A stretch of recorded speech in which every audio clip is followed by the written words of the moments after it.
Kembali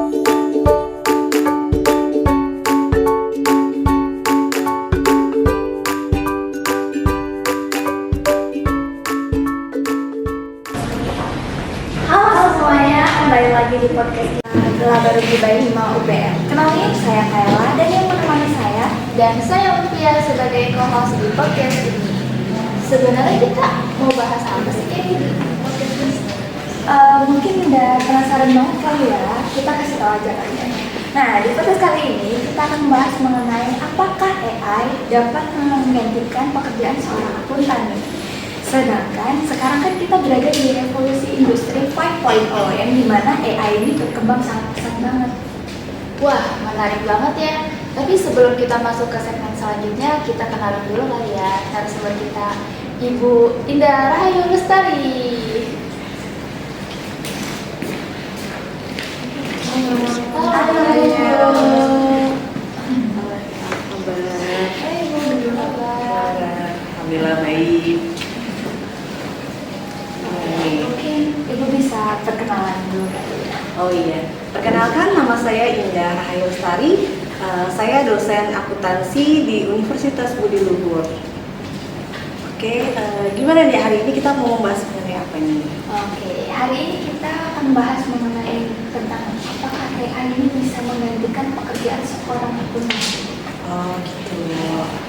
Nah, sebelum itu kita untuk mempersingkat waktu aja ya, kita langsung lanjut aja ke simak segmen selanjutnya. Nah, gini Bu. Jadi untuk sekarang ini kan namanya artificial intelligence sudah banyak kan ya. Menurut Ibu Indah nih, apakah bisa AI ini membantu pekerjaan seorang akuntan?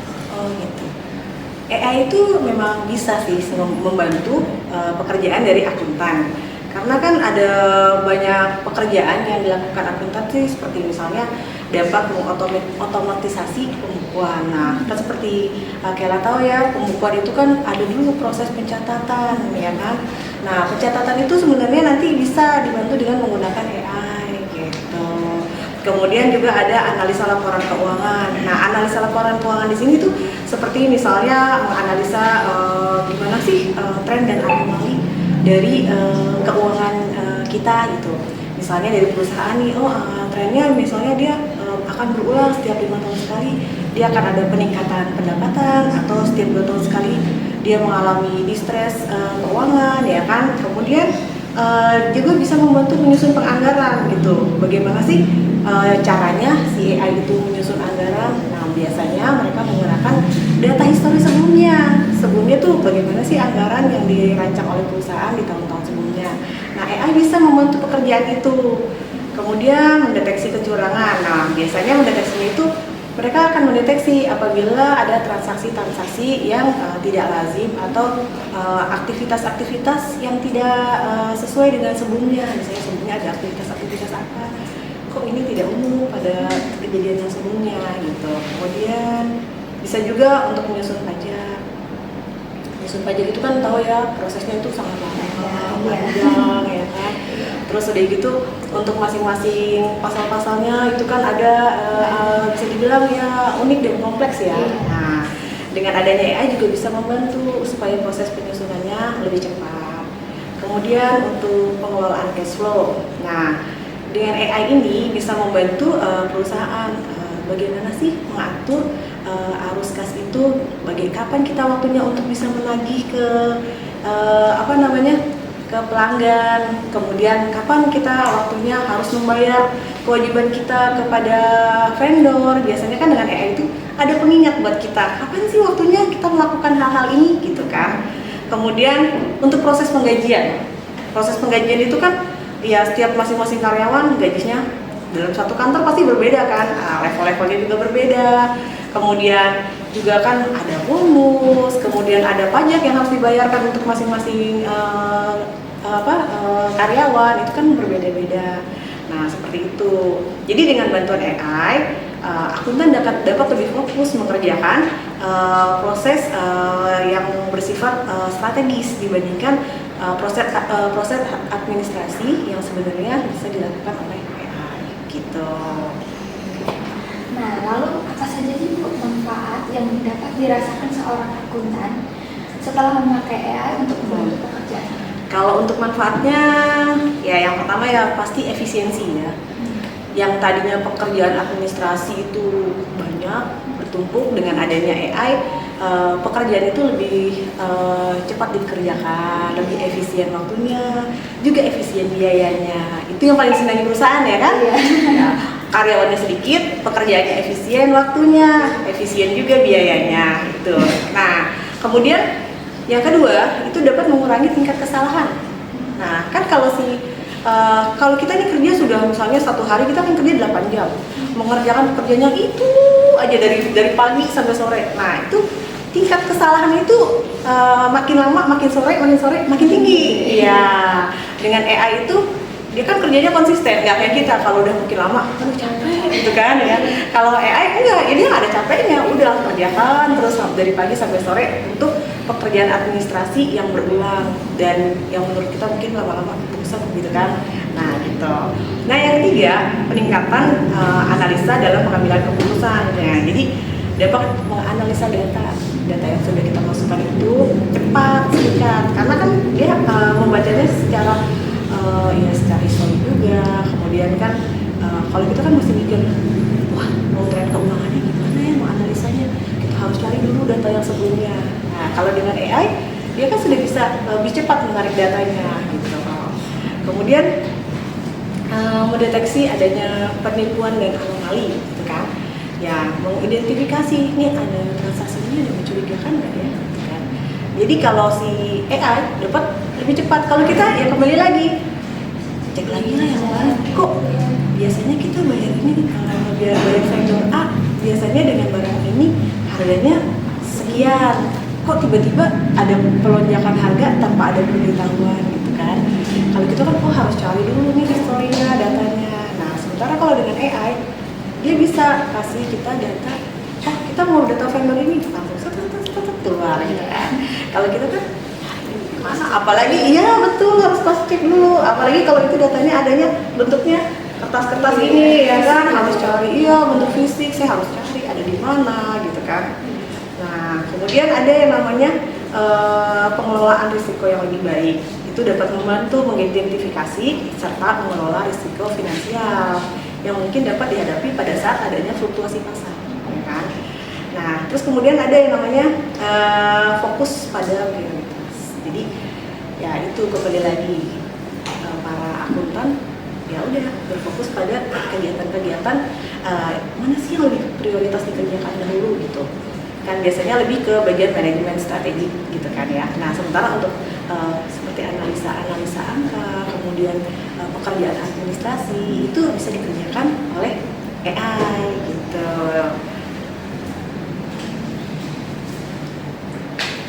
Sehingga, Iya.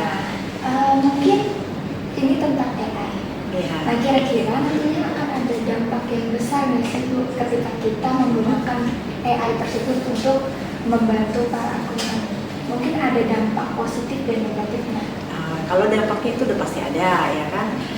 Satu hal itu setiap hal itu pasti ada dampaknya. Ada penggunaan AI itu memang memiliki potensi dampak yang cukup besar dari sisi positif maupun dari segi tantangan ya kan. Nah, beberapa dampaknya itu adalah yang pertama adalah transformasi peran akuntan. Kemudian akuntan yang tadinya kalau akuntan menggunakan AI itu nilai profesional mereka karena mereka dapat fokus ke aspek-aspek yang analitis dan pemecahan masalah yang lebih kompleks, jadi itu bisa dilakukan oleh AI. Kemudian peningkatan produktivitas dan efisiensi, yaitu tadi seperti yang kita bahas sebelumnya, lebih cepat, ya kan? Terus tingkat kesalahannya juga lebih rendah, ya gitu kan? Itu proses yang berulang. Kemudian ada perubahan keterampilan, kan akuntan tadinya dulu mungkin ya zaman-zamannya ibu-ibu kita dulu yang kalau yang jadi akuntan yang namanya akuntan mencatat, menjurnal di buku, habis di jurnal ya sesuai urutan siklus ya, manual semuanya. Nah, dengan adanya AI, kita harus meningkatkan lagi kemampuan kita, ya kan?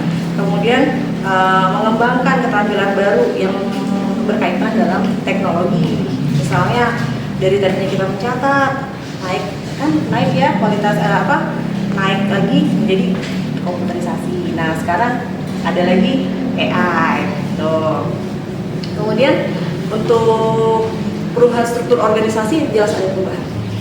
Yang tadinya kantor-kantor punya tim administrasi, staff banyak untuk bagian pencatatan atau secara administrasi, sekarang bisa digantikan oleh AI. Nah, terus itu sih dampak negatifnya itu ya. Jadi ada makin sedikit penggunaan karyawan, otomatis kan lapangan pekerjaan juga semakin sedikit. Nah, iya potensinya itu. Terus di sisi lain dengan adanya adopsi itu membantu pekerjaan akuntan untuk menciptakan pekerjaan baru juga. Nah, jadi ketika kita tertutup pintu yang satu, akan terbuka pintu yang lain. Nah, pintunya adalah kita harus meningkatkan kualitas kita sebagai akuntan. Jadi jangan cuma bisa menjurnal. Kalau sekarang ditanya, keahlian kamu di bidang akuntansi kuliah akuntansi udah bisa apa aja? Udah bisa apa aja coba? Jurnal. Nah, jurnal udah bisa dilakukan AI, neraca. Nah, itu juga sudah bisa dilakukan oleh AI gitu. Jadi yang sudah kita bisa lakukan, AI sudah bisa lakukan. Yang pernah kita bisa lakukan sudah dilakukan oleh AI. Nah, tugas kita adalah meningkatkan. Memang dengan AI mereka bisa membantu kita mengerjakan sudah bisa. Kan kita cuma masukin invoice apa dimasukkan gitu kan. Pengeluaran, pemasukan kas, kita tinggal masukkan. AI membantu kita untuk menjurnal, ya kan? Nah, tapi kan harus ada kita yang bisa mengelola bagaimana kerjanya AI itu gitu kan. Ya gimana, jadi alurnya juga ada kita yang harus mengawasi gitu kan. Kemudian untuk resiko keamanan, tapi ya itu salah satu dampak negatifnya ya dengan adanya AI itu. Maka data yang diolah oleh AI juga rentan terhadap kejahatan cyber, ya kan? Pencurian data. Kayak kita kan pernah kan tiba-tiba ditelepon, ya katanya, iya dari sini mau nawarkan ini. Nah, biasanya itu sebenarnya salah satu bentuk dari pencurian data atau kejahatan cyber juga. Gitu. Kemudian ada dampaknya itu ada juga yang inovasi dalam layanan akuntansi, gitu kan? AI jadi dapat memungkinkan layanannya seperti ini nih. Kita punya kantor akuntan di Jakarta, tapi kita bisa melakukan layanan akuntan di perusahaan yang adanya di luar kota, misalnya atau di luar Jawa, ya kan? Kita kan nggak datang ke sana, ya kan? Kita nggak berhubungan langsung dengan pihak perusahaan secara langsung, mungkin face to face, ya kan? Tapi kita bisa tetap bekerja sama dengan mereka dengan adanya AI ini. Jadi dari jarak jauh misalnya, ya salah satunya dengan sekarang kan pakai Excel, ya kan? Oh iya, nanti permintaannya. Karena saya juga mengalami pada saat itu audit, tapi saya belum pernah ketemu sama auditornya. Iya betul. Jadi waktu audit di perusahaan, saya belum pernah ketemu sama auditornya. Jadi auditornya hanya akan memberikan apa saja yang mereka minta, apa saja yang harus saya kerjakan. Nah, jadi salah satu itu peningkatan pelayanannya itu. Meskipun kita nggak ketemu sama akuntannya, mungkin kita nggak tahu yang mana gitu, tapi kan kita bisa saling berhubungan. Dan kemudian untuk kualitas pengambilan keputusan, AI memungkinkan kita pemantauan kinerja secara real time. Jadi kita punya hari ini kita punya cash flow berapa ya sampai dengan hari ini? Iya, kalau uangnya ditambah semua. Kalau enggak, kalau ada di bank, tunggu dibuka gitu. Nah, dengan adanya AI membantu untuk kita mengetahui data secara real time, gitu, kan? Jadi secara keseluruhan meskipun menggunakan AI, jadi banyak manfaatnya, tapi juga kita harus tetap menjaga dampak negatif dari AI tersebut. Nah, tapi Bu, tadi kan kita udah bahas mengenai AI ini membantu pekerjaan seorang. Tapi saya melihat di beberapa media yang beredar, katanya AI ini bisa menggantikan pekerjaan seorang akuntan. Menggantikan ya? Iya. Jadi ini konsepnya menggantikan. Iya. Nah, kalau tadi kan kita membahas apakah membantu gitu. Kalau yang sekarang apakah menggantikan. Jadi meskipun AI dapat mengotomatisasi jadi segala tugas yang dilakukan oleh akuntan, seperti pencatatan akuntansi, kemudian ada pembukuan dan pembuatan laporan, tapi AI tidak sepenuhnya dapat menggantikan tugas akuntan. Gitu. Jadi sebaliknya AI itu berfungsi sebagai alat untuk membantu pekerjaan akuntan, meningkatkan kinerjanya supaya lebih cepat, lebih efisien, lebih akurat. Gitu. Kemudian akuntan jadi akan lebih fokus pada pekerjaan-pekerjaan itu tadi yang saya bilang bersifat strategis dan berprioritas tinggi. Jadi memungkinkan akuntan untuk lebih produktif. Gitu. Oke. Nah, tadi kan kita sudah bahas gimana sih peran AI untuk membantu para akuntan. Nah, menurut diri sendiri nih gimana sih perkembangan AI ini dapat mempengaruhi regulasi dan pengawasan di sektor keuangan? Untuk perkembangan kecerdasan buatan seperti AI itu ya, secara signifikan memang dapat mempengaruhi cara kerja dari sektor keuangan ya kan. Nah, ini mendorong perubahan besar dalam segi regulasi dan pengawasan. Model AI itu kan kompleks ya kan, jadi terkadang tidak sepenuhnya dapat menjelaskan bagaimana sih kerjanya seperti apa. Nah, gitu kan. Nah, ini menciptakan risiko baru sih sebenarnya dengan menggunakan AI ya kan.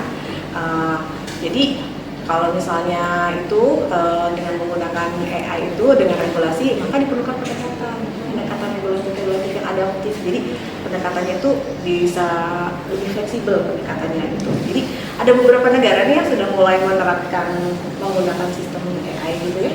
Jadi ada seperti Bank Sentral Inggris itu sudah menerapkan untuk AI Government Framework, sama di MAS Singapura itu sama Bank Sentral Singapura gitu.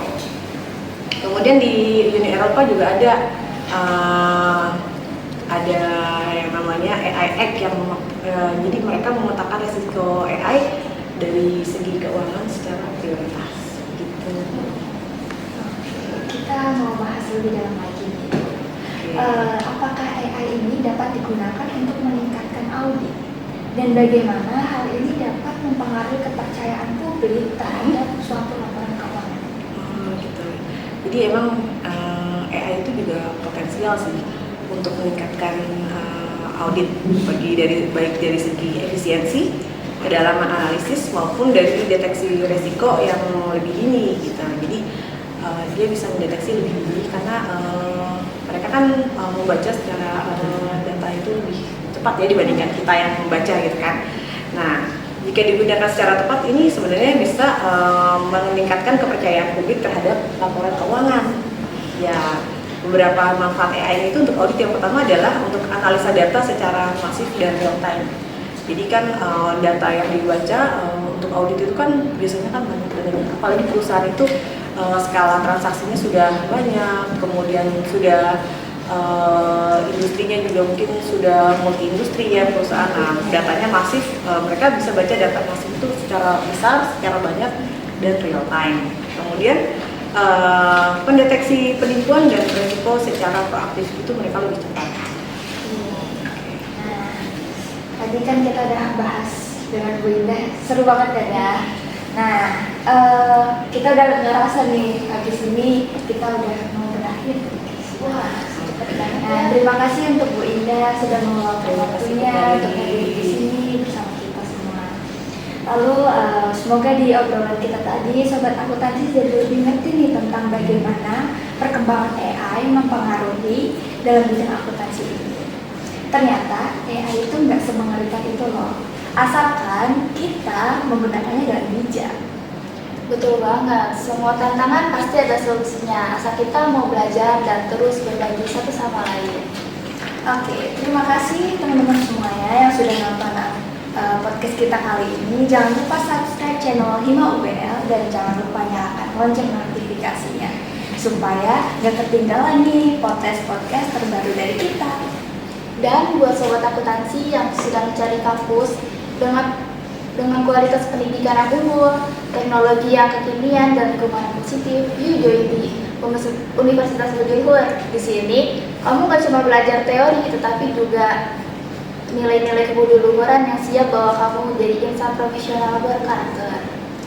Ya, bye all and see you in the next episode. Bye bye.